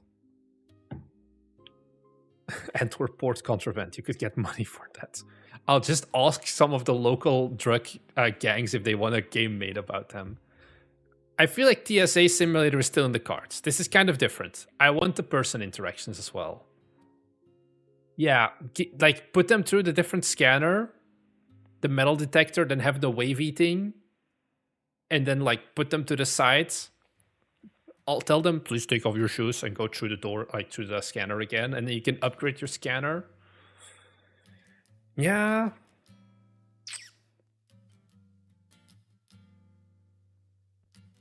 Border Patrol Simulator. Like the like not the TSA, but like the one when you land into the US and they like are like, how much cash are you carrying with you? Where are you going? Do you have any friends? Have you had recent terrorist activity in the last 7 years? It's like, no. Yeah, I think it's very risky then to go straight into racial profiling though. So maybe we should leave that one out. Busy hospital receptionist simulator. I think that is something that would be less appealing. Pub fight simulator. Probably there's like some bartender simulators already.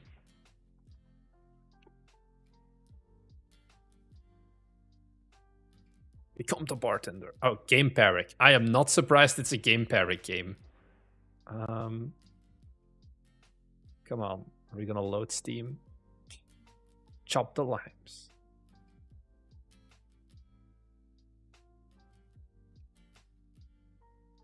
Redneck Simulator. What is this? This looks like an adult-only game screenshot.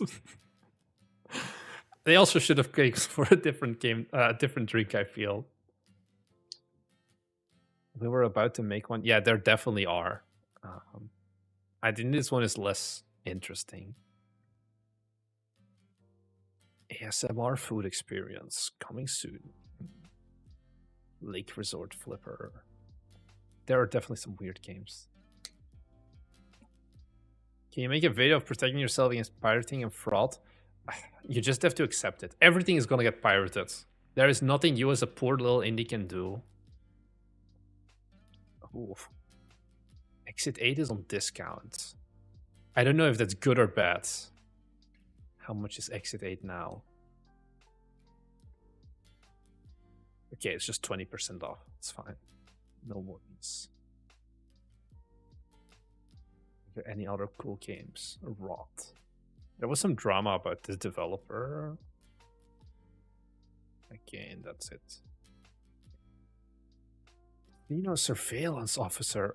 I have no idea. I think that would be a problem though, because we've never been. Nobody invited me. No, I've been to a casino, but like I've gambled maybe $20 in my entire life. I think it gets very hard then to make a realistic game. I still can't get over the fact that this got 400,000 wish lists. 400,000. That is like, oh, god damn it. That's a lot of wish lists.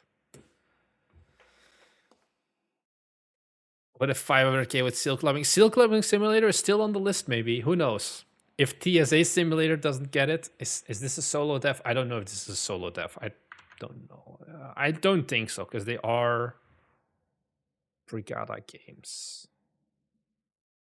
They are definitely a bigger team. Wait, where does it start? Okay, let's gonna start counting at Victor. Victor, Georgi, Artem, Stanislav, 4, Igor, Alexander. Okay, so there are like 10 people. 10, 11 people.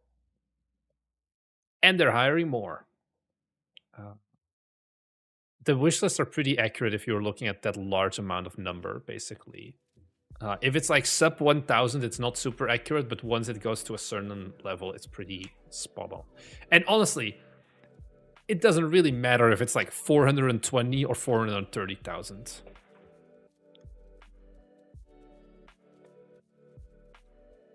One game as well, it was like Sweatshop Simulator, but once again, that's a game that we probably can't. Oh, someone else is like already claimed it. Wow, this game looks like ass. This doesn't make sense. It's a sweatshop, but it's like an American street. If you want to do a sweatshop, it has to be in like a lower income country, of course, because you need to optimize your profits. And I'm gonna leave it at that. Small amounts of 3D of AI generated content have been used. I think this is a big gap. What is this capsule as well? This game is still very far out from release, at least. Make a game about a stray cat. That's a 3D platformer you're basically making then. I don't know. That's the move. There's tons of sweatshops in developed. Okay, yeah. Yes, your games. You sit on a throne and people come up with complaints and things they need.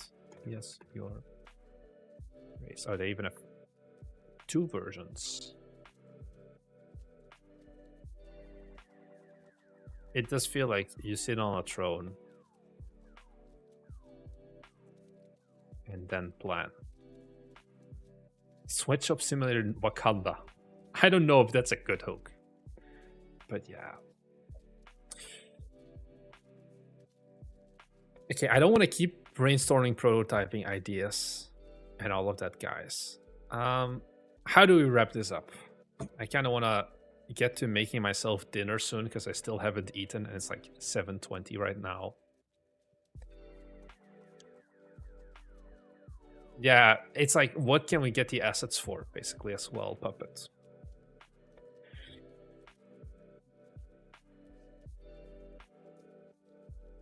How do we end this? How much did it cost to make your latest game? So, Kyoto Anomaly cost breakdown. The voice acting was 300 USD. Steam page was 100 USD. And then the assets was, I think, like 140. So total cost was $540, not including labor. We've spent a total of 6, how do you call it? 6 man weeks? Is that, should I call it day them weeks? I don't know. Like, we spent 3 weeks on it, really, but it was 3 weeks of 2 people, so 6 weeks in total. You have to assume that, okay, so we get paid 1,410 divided by 4, so we get paid 352. 352.5 times 6. It's 2,115. Total would be 2650. This was the total cost, including the including labor of that game. We do not need to pay taxes on labor because the fact is, oh, thank you. New 5 donation from Alessandra_0. Cheers.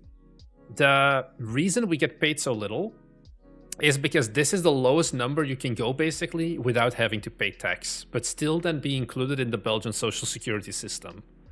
It's basically what my accountant told me. It's like, hey, look, you can pay yourselves out more, but then suddenly you're immediately going to be taxed a lot higher, so you're kind of burning a lot of money for no reason then. So that's kind of the reason why it's that number. Is it low? Absolutely. Oh, but it's in euro. Fuck it. It's close enough. So that's the reason. Why it's so low, it is because it's untaxed completely. Are trains still hot? I'm making a game with a train on it. I think trains never were hot. How many hours is this? I don't know. It's definitely more than like 40 hours a week, I can tell you. I think it doesn't make sense to like calculate it completely. It's not like we get paid hourly. We get for like, you get this much month. Let's bite me. I think it's kind of dumb if you're running your own studio to be like, oh, I'm only going to work 40 hours a week, guys. And now I'm going to clock out because you're not going to release your game on time then. Yeah, this is like around 2,400 USD. If you go back like 2 months in time, it was like 2,200 USD. Let's see, euro. I'll update it for you just for the sake of completeness.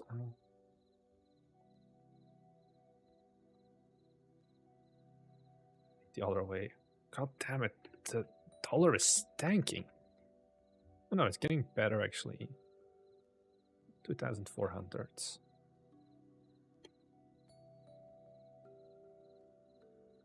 Yeah, so basically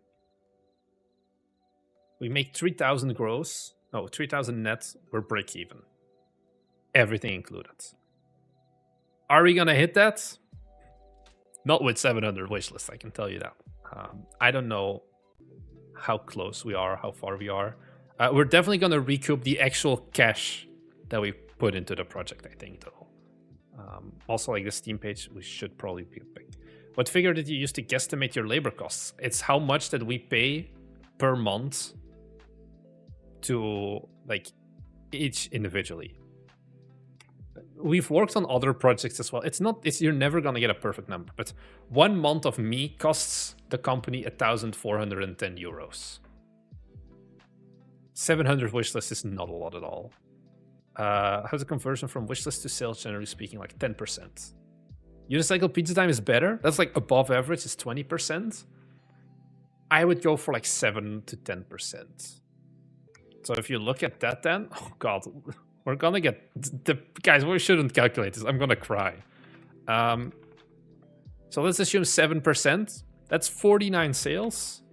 And then we're gonna sell at $4 gross. No, $3.60 in the first week. I hope we have a better conversion rate. I hope so. We just look at this the long tail. Wow, this is a sad number. This is why you don't want to price your game at $4. Yeah. We'll see. The game is done now. I'm not working on it anymore, really. So it is what it is. Why are you though? Why am I what? Why are you though?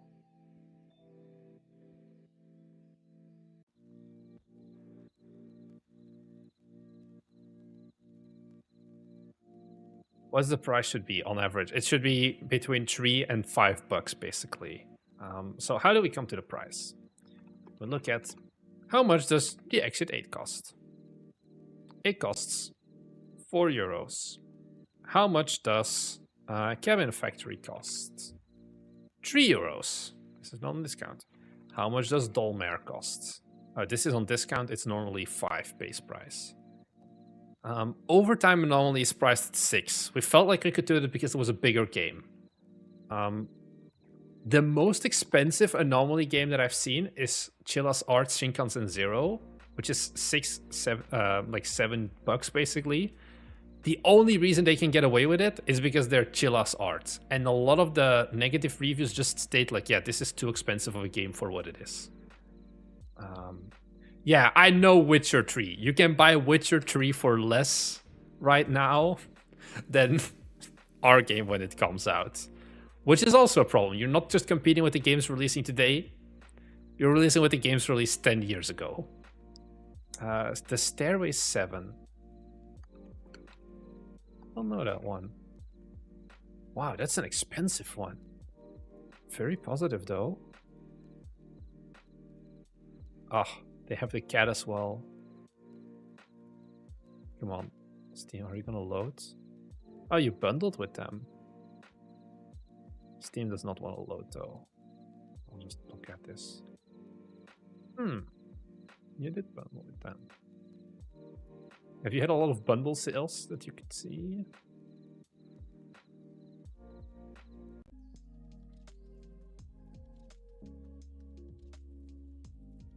Because yeah, you can go. Be mindful of anomalies. Okay. I think this is gonna be a hard sell to go for that price. Not with Stairway 7. Panel with Kiosk. Yeah, Kiosk is a big game as well. How many? You're at like big boy territory as well, so it's easier for you to be like, yo. So, did you reach out to them to bundle, or did they reach out to you?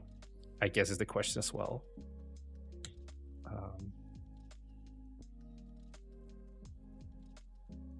And yeah, the deep discounts. All of our previous Bite Me games, you reached out to them. Like you can see. Take a look. Oh, can I zoom out? I want this. So we've been at around 50 a day, and then yesterday all of our games went on sale. So now total earnings have gone up gross wise. But yeah, I think overall, with a long enough tail, we'll probably get out of it. I think the Anomaly game, it made sense for where we were in our studio, and we needed an in-between project. I think it's served its purpose. But now we're definitely going to look more at making larger games, so we can also just do more marketing and charge a bit more money for it without like I don't feel like a Kyoto Anomaly is a good game, but it's still a pretty short game at the end of the day. It doesn't make sense to price it higher. I think I would personally not pay more for it. Maybe $5, but then like only on sale. And that's not really the goal here. Make games you can create shorts for. Yeah, I don't know. Yeah, the kiosk one is good. How many reviews does kiosk have? I feel like they're gonna be bigger than. Oh, but that's also very cheap. Yeah, they're pretty solidly big.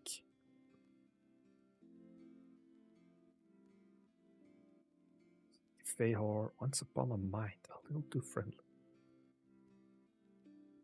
What is this game? Oh, this is also a very very unique game. Oh well. We're gonna be bundling, of course, with our own games. I don't think we're gonna be planning any external bundles right now. I don't think any place but here. I think that's not really correct. Also, our games do not go on sale a lot. I think our games are very low discounts, like 20-25% only. Because it's like, yeah, if I do a 50% discount on a $4 game, we're not getting anywhere. I also think not that many people are actually getting trained by whatever games we make, because there is a pretty low overlap between a Unicycle Pizza Time, a Forge Industry, and the other games. Like it's 20%. Unicycle Pizza Time has been out for a long time, 30%. New 5 donation from Sinking Dutchman. Crucifixion Anomaly game. Crucifixion Anomaly game. How? You are Jesus being nailed to the cross and you have to spot what's wrong? I feel like that's not gonna be it.